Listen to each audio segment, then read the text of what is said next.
subscribe to our channel and press the bell Good morning icon. friends, welcome to our YouTube channel sir Abdul Sattar Khan 4.5 festivals of north east India. इसका chit chat देखेंगे और उसके बाद इसे पढ़कर समझने की कोशिश करेंगे। Do you like to celebrate festivals? क्या आप त्यौहार मनाना पसंद करते हैं? Yes, I like every festival celebrated in India and all over the world. Why do you enjoy fairs and festivals?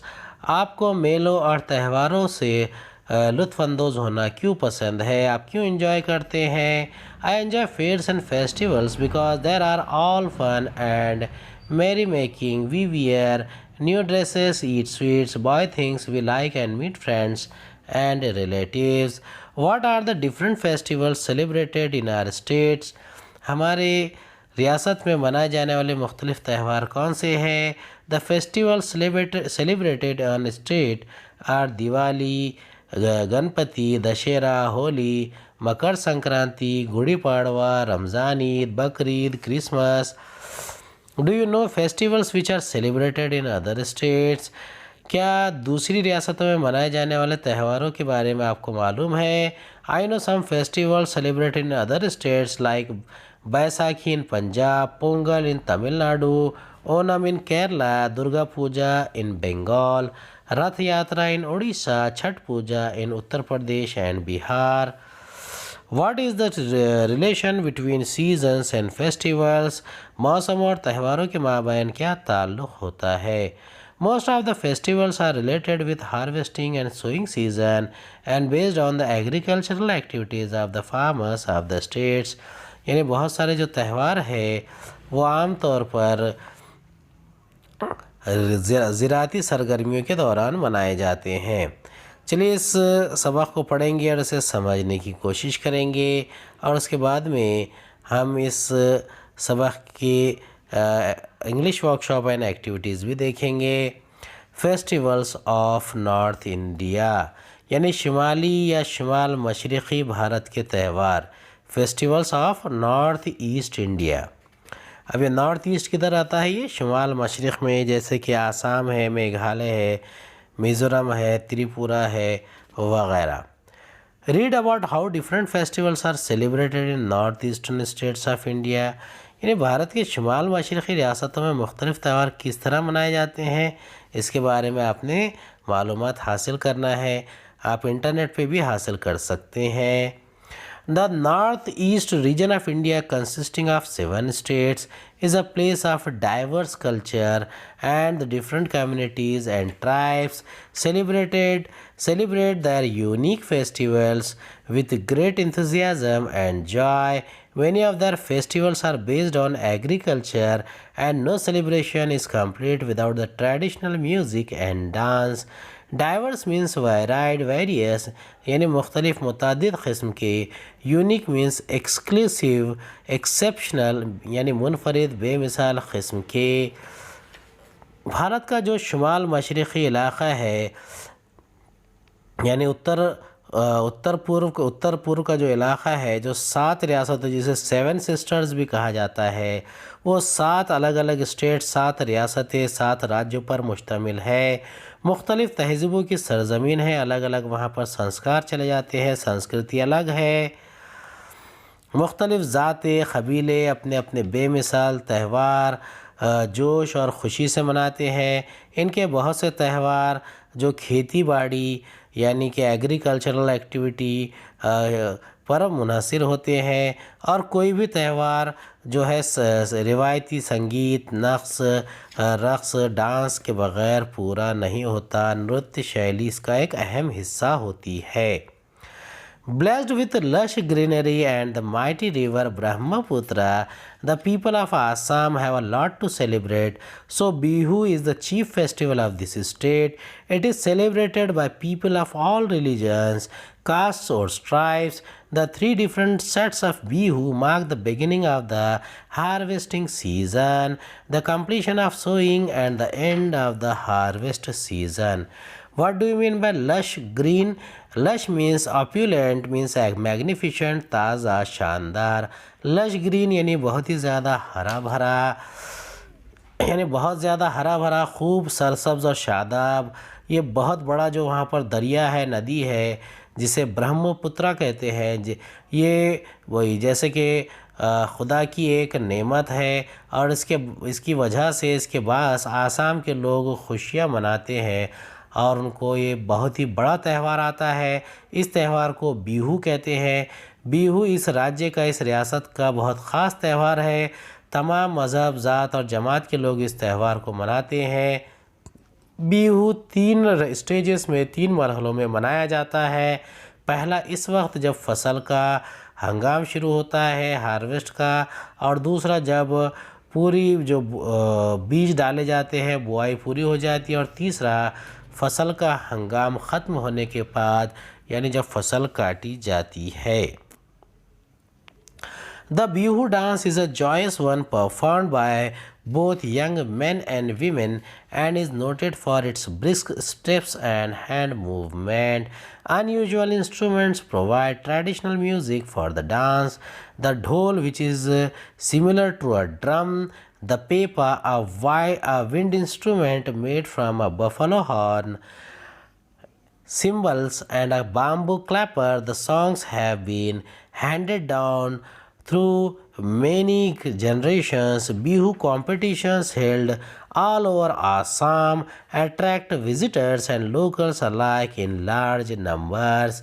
Brisk means hurried, quick, तेजी से. Handed down means passed on to, यानी किसी को दे देना, किसी के हैंड ओवर कर देना। अब जो बिहू डांस है, यानी बिहू एक मसरत और ख़ुशी का एक डांस है, रक़्स है, इसकी एक किस्म है। यह जो नौजवान मेन और वुमेन, महिलाएं और पुरुष, मर्द और औरतें दोनों इसमें शरीक होते हैं। तेज़ कदमों और हाथों की हरकत इस रक़्स की खसूसियात है।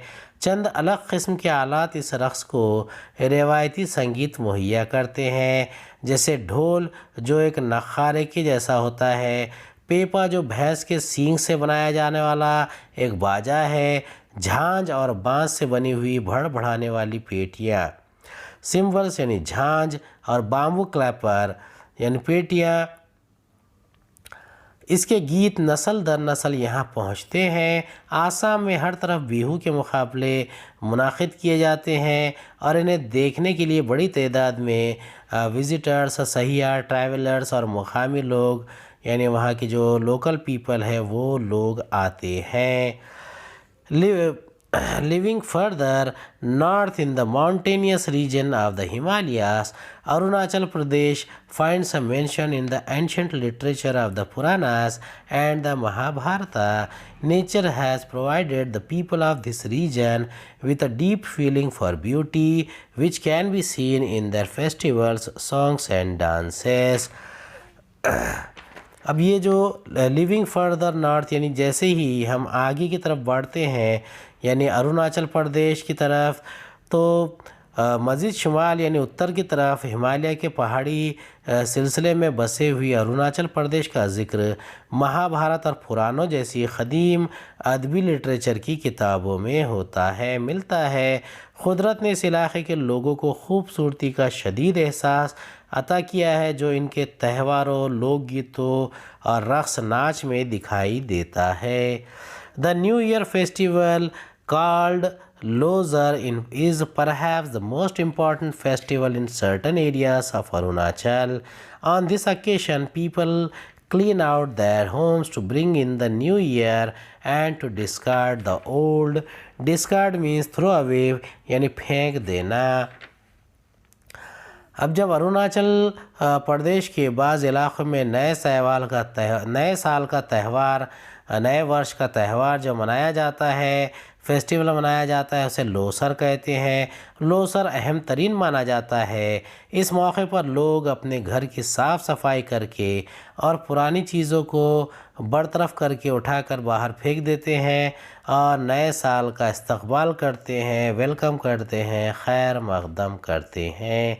A charming festival of Manipur, Ningal Chakoba, and binds and revives the relationship between married girls and their parents.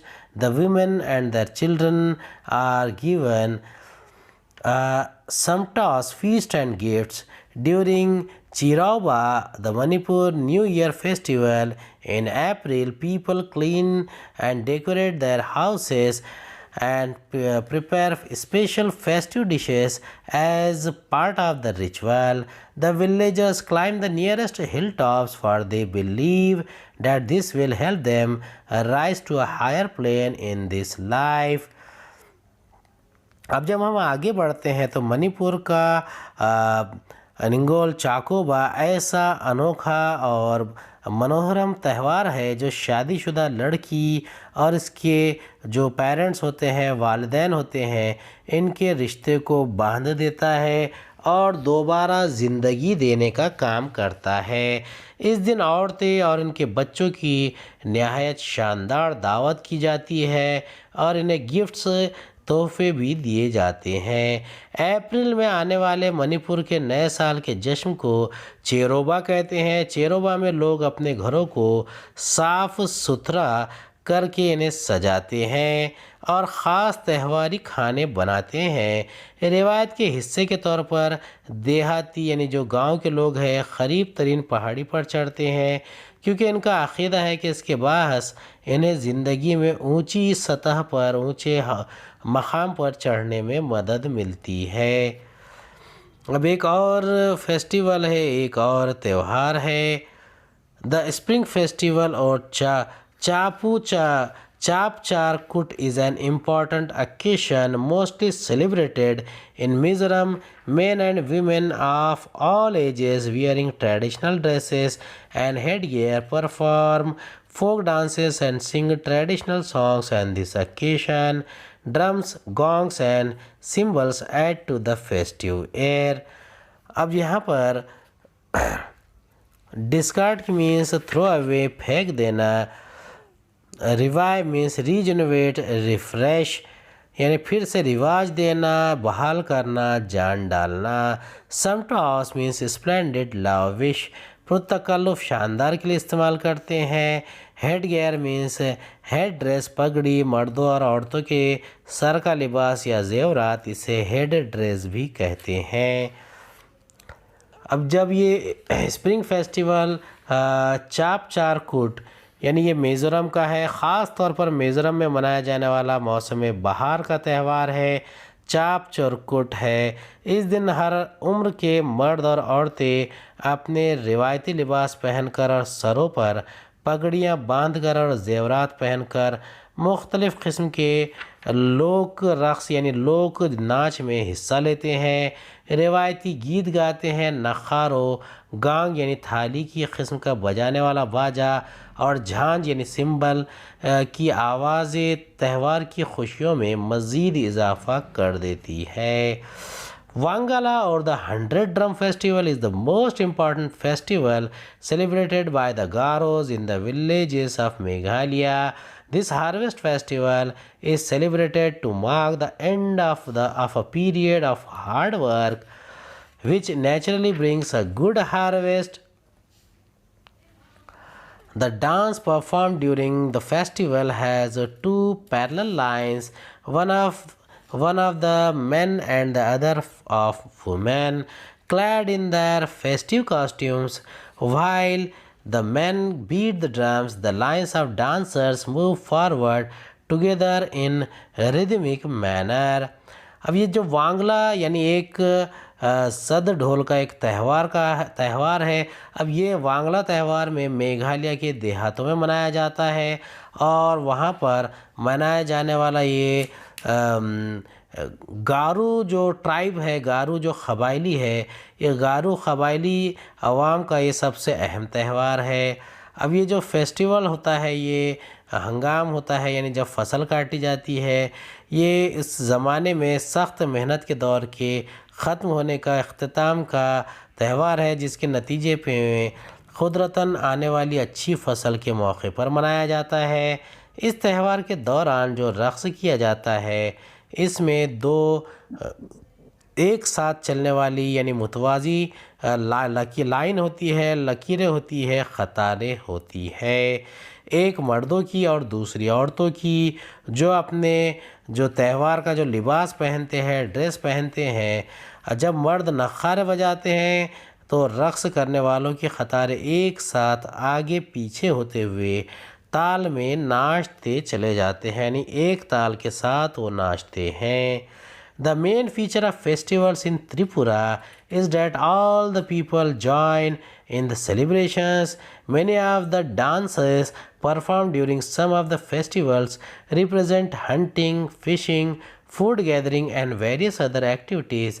Some of the festivals attract people from all over India. अब देखिए, जो अलग अलग किस्म के त्यौहार मनाए जाते हैं उसमें त्रिपुरा के त्यौहारों की एक खसूसियत है। त्रिपुरा के त्यौहारों की एक अहम खसूसियत क्या है? ये है कि तमाम लोग जश्न में शामिल होते हैं, सभी लोग शामिल होते हैं। बाज़ त्योहारों में बहुत से जो डांस है यानी नाच है, रक़्स है, उसमें शिकार करने, मछली पकड़ने और अनाज यानी जो गेहूँ या दूसरे अनाज है, चावल वगैरह है, धान है, इसका ज़ख़ीरा करते हैं, इसका स्टोरेज करते हैं और कई दूसरी काम का सरगर्मियों का इजहार किया जाता है। इनमें से बाज़ त्योहारों को देखने के लिए भारत भर से लोग खिंचे चले आते हैं। Nagaland consists of different groups of people. Nagaland जो है वो अलग अलग किस्म के लोग मिलकर रहते हैं। Nagaland consists of different groups of people who are unique in their customs and tradition and the festivals they celebrate. Songs and dances from the soul of these festivals through which their oral history is passed down. A major festival is Mostu, celebrated mainly in the villages after the sowing season. Dressed in colorful clothes and headgear, decorated with feathers and wild boar tusks, the villagers dance to traditional music. अब नागालैंड का जो त्यौहार है, नागालैंड में मुख्तलिफ़ किस्म के लोग रहते हैं, अलग अलग क़बाइली है, अलग अलग ट्राइबल्स है, आदिवासी है, जो अपने अपने रस्म व रिवाज में जश्न मनाने के तरीक़ों में मुनफरिद होते हैं। इन त्यौहारों की जो रूहानी होती है वो गीत और नाच में होती है, जिनके ज़रिए वो अपनी ज़बानी तारीख़ यानी ज़बानी जो उनकी इतिहास है आगे की नस्ल तक पहुंचाते हैं। और एक बड़ा त्यौहार है जिसे मास्तू कहते हैं, जो बुआई के यानी हार्वेस्ट के सीज़न में फसल जब काटी जाती है या फसल जब लगाई जाती है उस वक्त के त्यौहार में देहातों में, गांव में मनाया जाता है। इसमें रंग बिरंगे कपड़ों में मलबूस यानी कपड़े पहने हुए, जंगली सूअर के दांत लगाए, परों से अपनी पगड़ियों को सजाए गांव वाले लोक गीत संगीत का बजाते हैं और उस पर नाचते भी हैं, डांस करते हैं। Hardly a month passes in any of the 7 states without a festival or two. Most of them have a religious importance or significance, as the people offer thanks to the gods for a good harvest, to prosperity, or ask for protection against calamities. But these celebrations also help encourage cultural and artistic activities and bring out the natural talent of the people. Means calamities means disasters, tragedies, afat, masaib, bring out to make apparent, to effectively develop और उभारना, जाहिर करना, तरक्की देना। अभी hardly a month passes in any of the 7 states, यानी इन 7 रियासतों में किसी भी महीने में शायद कोई बग़ैर त्यौहार के गुज़रता होगा। इनमें से बहुत से त्यौहारों की मजहबी अहमियत होती है, यानी धार्मिक महत्व होता है। इन मौक़ों पर लोग अच्छी फसल के ज़रिए खुशहाली आने पर देवताओं का शुक्रिया अदा करते हैं या आफतों के ख़िलाफ़ तहफ़्फ़ुज़ मिलने की दुआ करते हैं। साथ ही इन त्यौहारों के मनाने से तहज़ीबी और फ़नी सरगर्मियों में मदद मिलती है और लोगों की क़ुदरती सलाहियतें उभर कर आती है। उम्मीद है आपको हमारा वीडियो पसंद आया होगा। अगले वीडियो में दोबारा मुलाकात होगी। खुदा